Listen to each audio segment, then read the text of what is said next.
آج کی اس ویڈیو میں ہم نے یہ ڈسکس کرنا ہے کہ رمضان المبارک کے مہینے میں چائے کے شوقین لوگ کس طرح سے اپنی چائے کو مینیج کریں کہ آپ جس مقصد کے لیے چائے استعمال کر رہے ہیں کہ آپ کا مائنڈ اور آپ کی باڈی فریش اور الرٹ رہیں، آپ اس مقصد کو بھی اچیو کر لیں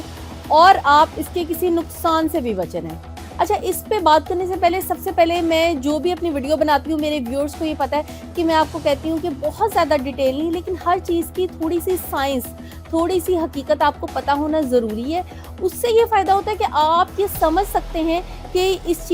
چیز کا میکانزم کیا ہے، اب چائے کا میکانزم کیا ہے۔ بسم اللہ الرحمن الرحیم، السلام علیکم، میرا نام ڈاکٹر زہرا وسیع ہے اور آج کی اس ویڈیو میں ہم نے یہ ڈسکس کرنا ہے کہ رمضان المبارک کے مہینے میں چائے کے شوقین لوگ کس طرح سے اپنی چائے کو مینیج کریں کہ آپ جس مقصد کے لیے چائے استعمال کر رہے ہیں کہ آپ کا مائنڈ اور آپ کی باڈی فریش اور الرٹ رہیں، آپ اس مقصد کو بھی اچیو کر لیں اور آپ اس کے کسی نقصان سے بھی بچیں رہیں۔ اچھا، اس پہ بات کرنے سے پہلے سب سے پہلے میں جو بھی اپنی ویڈیو بناتی ہوں میرے ویورز کو یہ پتہ ہے کہ میں آپ کو کہتی ہوں کہ بہت زیادہ ڈیٹیل نہیں، لیکن ہر چیز کی تھوڑی سی سائنس، تھوڑی سی حقیقت آپ کو پتہ ہونا ضروری ہے۔ اس سے یہ فائدہ ہوتا ہے کہ آپ یہ سمجھ سکتے ہیں کہ اس چیز کا میکانزم کیا ہے۔ اب چائے کا میکانزم کیا ہے؟ چائے میں بیسیکلی ہوتی ہے کیفین۔ کیفین کیا کرتی ہے؟ کیفین ایک سٹیمولنٹ کے طور پہ ایکٹ کرتی ہے، یعنی کہ وہ کیفین کا جو کیمیکل ہے وہ جا کے آپ کے دماغ پہ اس طرح سے اثر کرتا ہے کہ وہ آپ کے دماغ کو الرٹ رکھتا ہے، اس کے اندر اس طرح کی نیورو ٹرانسمیٹرز نکلتے ہیں اور اس طرح کی وہ ایک اسٹیٹ کریٹ کرتا ہے کہ مائنڈ آپ کا الرٹ ہوتا ہے۔ اسی لیے آپ نے دیکھا ہے کہ جو لوگ جن کے لانگ ڈیوٹی آورز ہوتے ہیں، جیسے ڈاکٹرز ہوتے ہیں یا جو اسٹوڈنٹس ہیں جن کے ایگزامز ہوتے ہیں، یا جب بھی آپ زندگی میں تھکے ہوئے ہیں، آپ کسی لمبے سفر پہ گئے ہیں، یا ایون ہاؤس وائفز جو خواتین ہیں وہ گھر کے کام کر کے جب تھک جاتی ہیں تو ہمارے ہاں کیا کانسیپٹ ہے شام کی چائے یا کسی بھی کام کے لیے الرٹ رہنے کے لیے چائے۔ تو اس کی بالکل ایک سائنٹیفک لاجک ہے کہ جو کیفین ہے وہ آپ کے دماغ پہ اس طرح سے اثر کرتی ہے کہ اس کو سٹیمولیٹ کر دیتی ہے، اس کو الرٹ کر دیتی ہے، ایکٹیو کر دیتی ہے۔ تو اسی لیے ہم لوگ چائے کا استعمال کرتے ہیں ایکٹیو رہنے کے لیے۔ اچھا، یہ تو ہے اس کا ایک فائدہ، لیکن کہتے ہیں نا کہ ہر چیز جو ضرورت سے زیادہ استعمال کی جائے اس کا پھر ایک نقصان بھی ہوتا ہے۔ اعتدال، میں ہمیشہ اپنی ویڈیوز میں آپ کو یہ کہتی ہوں کہ اس دنیا کی سب سے خوبصورت چیز ہے دین اسلام، اور دین اسلام کا سب سے خوبصورت اصول ہے اعتدال۔ ہر چیز کو جب آپ میانہ روی کے ساتھ استعمال کریں گے تو اس کا فائدہ ہے، جب آپ ایکسیس میں جائیں گے تو نقصان ہے۔ اب چائے کا نقصان کیا ہے؟ میکانزم کو سمجھیں۔ جو آپ کی چائے کے اندر کیفین ہے، جیسے کہ آپ کے دماغ کے اوپر الرٹ رہنے کا ایک ایفیکٹ طاری کرتی ہے، ایسے ہی آپ کے گردوں کے اوپر یہ ایک ایفیکٹ طاری کرتی ہے جسے ہم کہتے ہیں ڈائیوریسس، یعنی کہ آپ کو بار بار واش روم جانے کی حاجت محسوس ہوتی ہے، بار بار آپ اپنا یورین پاس کرتے ہیں، بار بار آپ کو مثانہ خالی کرنے کی حاجت محسوس ہوتی ہے، یعنی کہ بار بار آپ کے جسم سے یہ پانی نکالتی ہے۔ اس لیے آپ نے اکثر دیکھا ہوگا کہ جو ڈائٹیشنز وغیرہ ہوتے ہیں جو ڈائٹ پلان دیتے ہیں ویٹ کنٹرول کے لیے، اس میں چائے اور کافی کا استعمال کیا جاتا ہے تاکہ جسم کا جو ایکسٹرا فالتو پانی ہے وہ اس سے نکل جاتا ہے۔ تو چائے جو ہے یہ آپ کے گردوں پہ اس طرح سے افیکٹ، جیسے آپ کے دماغ کو سٹیمولیٹ کرتی ہے نا، ایسے ہی آپ کے گردوں کو، آپ کی کڈنیز کو بھی سٹیمولیٹ کرتی ہے، اور جب یہ ان کو سٹیمولیٹ کرتی ہے تو وہ ایکٹیو ہو جاتے ہیں اور وہ زیادہ جو ہے آپ کی باڈی کے اندر سے پانی نکالتے ہیں، پانی کو خارج کرتے ہیں، اور جیسے ہی آپ کے جسم سے زیادہ پانی خارج ہوتا ہے تو اس کے ساتھ نمکیات کی بھی ایک، جو الیکٹرولائٹس ہیں نا نمکیات، اس کی بھی ایک مقدار آپ کے جسم سے خارج ہو جاتی ہے۔ تو اس سے کیا ہوتا ہے، اب اس چیز کو ہی ہم نے آگے کہنا ہے کہ ہم نے دو فیکٹرز کی بات کر لی ہے کہ دماغ کو یہ الرٹ کرتی ہے اور اس طرح گردوں کو یہ الرٹ کرتی ہے۔ دماغ الرٹ ہونے سے کیا ہوتا ہے کہ آپ ایکٹیو محسوس کرتے ہیں، اور گردے الرٹ ہونے سے کیا ہوتا ہے کہ آپ بار بار واش روم جاتے ہیں، آپ کو واش روم جانے کی حاجت محسوس ہوتی ہے، آپ بار بار یورینیشن کرتے ہیں، مثانہ اپنا خالی کرتے ہیں، جس کی وجہ سے کیا ہوتا ہے کہ آپ کے جسم سے فالتو پانی نکل جاتا ہے۔ اب نارمل روٹین میں تو یہ میکانزم جو ہے ہم اسے بڑی آسانی سے کنٹرول کر سکتے ہیں، کوئی مسئلہ نہیں ہے، ٹھیک ہے۔ اب ماہ مبارک رمضان میں کیا ہوتا ہے؟ ماہ مبارک رمضان میں اگر آپ سحری کے اندر چائے کا استعمال کرتے ہیں تو آپ دیکھیں ایوریج جو ہمارے ریجن میں، انڈو پاک کے ریجن میں جو روزہ ہے پاکستان، انڈیا اور سب کانٹیننٹ میں، وہ ایوریج 12 گھنٹے کا ہے، اسی سے پلس مائنس 2 گھنٹے دنیا میں ہوتے ہیں، کہیں 10 گھنٹے کا، کہیں 12، 14، 16، یہ ایک ایوریج ڈیوریشن ہے ہمارے پاس روزے کی۔ اچھا، اب جب ہم سحری کرتے ہیں تو سحری کا کھانا وہ ہمارا مین یا میجر میل ہے جس نے ہمیں اگلے آنے والے 12 گھنٹے کے لیے ایک انرجی کا اور ہمارے جسم میں جتنے ایک فیول کا ریزرو دینا ہے کہ ہمارے جسم نے اگلے 12 گھنٹے اس ان نمکیات کے اوپر، اس گلوکوز کے اوپر، اس پانی کے اوپر جو ہے گزارنے ہیں جو ہم نے سحری میں استعمال کر رہے ہیں. تو سحری میں جب آپ چائے کا استعمال کریں گے تو کیا ہوگا؟ دماغ تو آپ کا الرٹ ہو جائے گا، لیکن ساتھ ہی جیسے ہم نے پہلے بات کی آپ کی کڈنیز بھی الرٹ ہو جائیں گے. اب جب کڈنیز الرٹ ہوں گی تو وہ کیا ہوگا کہ وہ آپ کے جسم کا جو آپ نے پانی اکٹھا کر کے بیسیکلی رکھنا تھا اگلے 12 سے 14 گھنٹے کے لیے، جو آپ نے اکٹھا کر کے رکھنا تھا، اب وہ اکٹھا ہونے کی بجائے چائے یا کافی پینے کی وجہ سے کیا ہوگا کہ وہ جسم سے خارج ہو جائے گا یورینیشن کے ذریعے. اب اگر آپ نارمل ڈیز میں ہیں اور آپ روزے کی حالت میں نہیں ہیں تو آپ اس افیکٹ کو کیسے بیلنس کرتے ہیں؟ آپ اس افیکٹ کو ایسے بیلنس کرتے ہیں کہ جو دماغ الرٹ ہوتا ہے اس سے آپ ایکٹیو ہو جاتے ہیں، اور جو پانی آپ کے جسم سے نکلتا ہے اس کو بیلنس کرنے کے لیے آپ پانی پی لیتے ہیں. تو آپ کو اپنا ایک جو گول ہوتا ہے وہ اچیو ہو جاتا ہے. لیکن رمضان المبارک میں چونکہ آپ سحری کے بعد پانی نہیں پی سکتے، تو دماغ الرٹ ہونے کے ساتھ جیسے ہی آپ کے جسم سے پانی نکلتا ہے تو یہ بالکل اس کا ایک الٹ اثر آ جاتا ہے کہ آپ کی باڈی میں ایک جو ہے پانی کی کمی کی سٹیٹ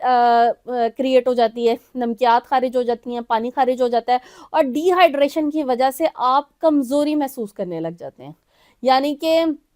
جو اس نے فائدہ دینا تھا اس کے بجائے اس نے نقصان دے دیا. باڈی آپ کی ڈی ہائیڈریشن کی سٹیٹ میں چلے گی، اور جب آپ کی باڈی ڈی ہائیڈریٹڈ ہوتی ہے تو اس سے آپ کے سارے جسم کے جو آپ کے پٹھے ہیں، آپ کے جو آپ کی نروز ہیں، آپ کا جو مائنڈ ہے، آپ کی جو ورکنگ کیپیسٹی ہے وہ انکریز ہونے کے بجائے ڈیکریز ہو جاتی ہے. یعنی کہ آپ چست اور توانا ہونے کے بجائے زیادہ سست اور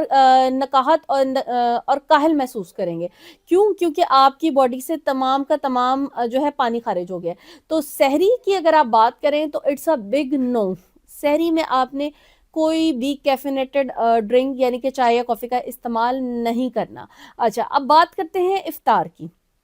اچھا، اب ہم کہتے ہیں کہ جی ہم نے سارا دن تو چلیں گزار لیا، سحری میں ہم نے چائے بھی نہیں پی، ہم نے اپنے جسم کے پانی کو کنزرو کر لیا، جسم میں واٹر ہمارا ٹھیک رہا، اب افطار کا وقت آ گیا ہے. اب ہم جو ہے نا جیسے ہی ہم روزہ افطار کرتے ہیں، ٹھیک ہے، ایک جس طرح ہمارے حضور پاک صلی اللہ علیہ وآلہ وسلم کی سنت ہے کہ ہم تھوڑی سی پانی کی ایک سپ کے ساتھ یا کھجور کے ساتھ روزہ افطار کرتے ہیں. تو کچھ لوگ اس میں کیا کرتے ہیں، کچھ لوگ اس میں یہ مسٹیک کرتے ہیں کہ کھجور کے ساتھ یا پانی کے ساتھ روزہ افطار کرتے ساتھ ہی چائے کا کپ لے لیں گے. اچھا، اس سے کیا ہوتا ہے؟ اس سے یہ ہوتا ہے کہ دیکھیں آپ کی باڈی میں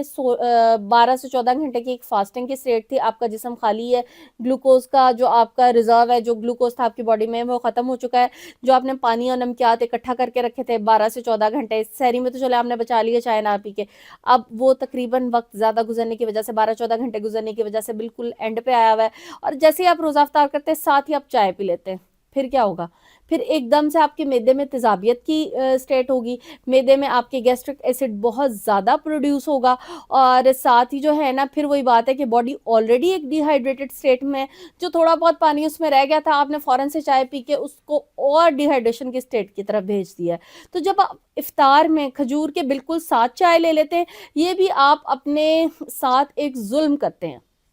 آپ نے کبھی بھی یہ مسٹیک نہیں کرنی. اچھا، اب سوال یہ پیدا ہوتا ہے جہاں سے ہم نے بات شروع کی تھی، سحری میں چائے نہیں لینی، افطار میں چائے نہیں لینی، تو چائے لینی کب ہے؟ کیا ہم نے پورے 30 دن چائے لینی ہی نہیں ہے؟ یہ بھی ایک ظلم ہے، کیونکہ میں خود بھی چائے کے ایڈکٹ ہوں اور میں یہ سمجھ سکتی ہوں کہ یہ کتنا بڑا ظلم ہے اگر میں آپ سے کہہ دوں ایکسکیوز می کہ آپ نے 30 دن چائے کا استعمال کرنا ہی نہیں ہے. اب آپ نے کیسے کرنا ہے؟ بیسٹ ٹائم ہے کہ آپ اپنی افطار جو ہے مناسب طریقے سے ختم کریں. آپ اپنی جو بھی آپ نے افطار میں چیزیں لینی ہیں، کھانا وغیرہ لینا، آپ اس کو لیں، اور کم از کم 45 منٹ ٹو 1 آور یعنی کہ 45 منٹ سے 1 گھنٹے کے وقفے سے آپ چائے لیں. اب اس ٹائم پیریڈ میں کیا ہوگا کہ آپ جو کھانا کھا چکے ہیں اس کی وجہ سے آپ کے جسم میں جو انرجی چاہیے تھی، گلوکوز، وہ بھی آپ کے جسم کو مل گیا ہے.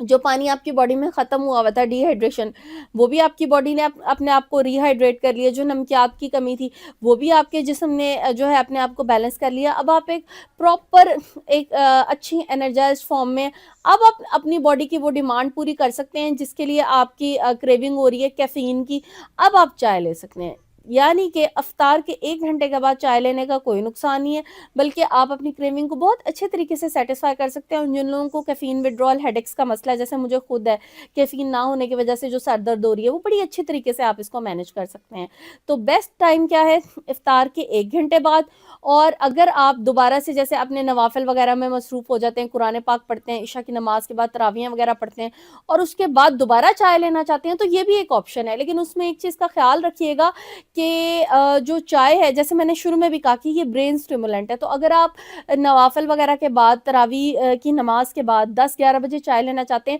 تو اس سے یہ ایک افیکٹ آ سکتا ہے کہ آپ کی کریونگ تو سیٹسفائی ہوگی لیکن آپ کی رات کی نیند ڈسٹرب ہو سکتی ہے، تو جو آپ نے اس ٹائم سے لے کے سحری تک آرام کرنا تھا اس میں خلل آ سکتا ہے، تو اس چیز کو دیکھ لیں۔ اگر تو آپ کی باڈی اس طرح کی ہے کہ چائے پینے کے بعد آپ کو نیند نہیں آتی تو بیسٹ ٹائم یہی ہے کہ آپ افطار کے بعد پئیں، اور اگر آپ کو یہ مسئلہ نہیں ہے تو آپ افطار کے بعد بھی لے سکتے ہیں اور آپ 10-11 بجے نوافل کے بعد بھی لے سکتے ہیں۔ تو یہ تھی بیسٹ ٹائمنگز۔ اگر اس کو ہم سمرائز کریں، سحری میں چائے ا بگ نو، افطاری کے فوراً بعد چائے ا بگ نو، افطاری کے 1 گھنٹے بعد چائے از اے گڈ آپشن، اور نوافل کے بعد چائے is a good option provided that کہ آپ کی نیند اس سے خراب نہیں ہو رہی۔ تو یہ سارے ہم نے اس کے میکنزم پہ اور اس کے ٹائمنگز پہ بات کی تھی۔ اب ہم اس کی کوانٹٹی پہ بات کر لیتے ہیں۔ کوانٹٹی جو اس کی سیف کیفین کی کوانٹٹی ہے وہ اراؤنڈ ہوتی ہے 200 mg، اور 200 mg کو اگر ہم کپس میں کنورٹ کریں تو یہ 2 سے 3 کپ بنتے ہیں چائے کے، یا 1 سے 2 کپ بنتے ہیں کافی کے، اور یہ بالکل سیف لمٹ ہے۔ یہ رمضان ہو چاہے آپ پریگننٹ ہیں نان پریگننٹ ہیں، 200 mg تک کیفین آپ کی باڈی کو کبھی بھی کچھ نہیں کہتی۔ اس سے اوپر جب آپ لیتے ہیں تو اس کے مضر اثرات مرتب ہونا شروع ہو جاتے ہیں۔ ڈیلی لائف میں بھی آپ کوشش کریں اپنی کیفین کی اتنی انٹیک رکھیں، ڈیلی لائف میں ٹائمنگز کا اتنا زیادہ ایشو نہیں ہوتا، سوائے اس کے کہ رات کو اگر آپ لیں گے تو نیند نہیں آئے گی۔ رمضان میں ڈی ہائیڈریشن کے حوالے سے جو ٹائمنگ کا ایشو ہوتا ہے وہ میں نے آپ کو کافی ڈیٹیل میں ایکسپلین کیا، اور یہ ویڈیو لٹرلی صدقہ جاریہ ہے، کیونکہ رمضان میں اگر ہماری باڈی میں ڈی ہائیڈریشن ہو رہی ہے تو ہمیں بہت زیادہ پرابلمز فیس کرنی پڑ سکتی ہیں۔ اس ویڈیو کو آگے پلیز لازمی شیئر کیجیے گا، جس کا بھی بھلا ہوگا اس کے دل سے دعا نکلے گی، اور یہ ایک صدقہ جاریہ ہے۔ دعاؤں میں یاد رکھیے گا۔ بہت شکریہ۔